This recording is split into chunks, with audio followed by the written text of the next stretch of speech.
when you come into your kingdom. Kalimang istasyon. Tinulungan ni Jesus si Simeon Sireneo.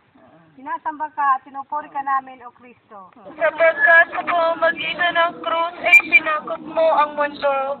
Ang krus na iyan ay mabigat, Panginoon. Nakita ng iyong kaaway na ikaw ay malapit ang mahandusay sa daan. Dahilan sa kabigatan ng krus. At nais silang magkaroon ng lubos na kasiyahan na ikaw ay ipako sa krus. Ayaw nilang maagaw agad sa kanila ang kamatayan ng kanilang bihag.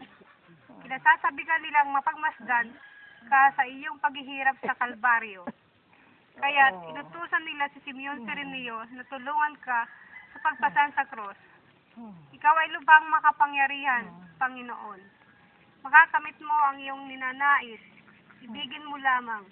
Gayon may hinuhirang ka ng mga kagawad upang tulungan sa iyong gawain. Sapagkat nais mong makibahagi ang mga tao sa kasiyahan, sa karapatan na makagawa ng mabuti sa iba.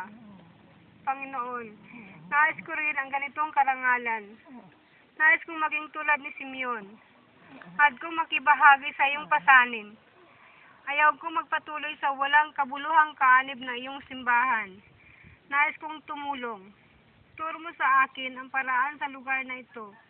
Tuwalhati sa Diyos, Ama, Anak at Espiritu Santo. Kapara ng sa unang-una ngayon, magpakailanman at magpasawalang hanggan siya nawa.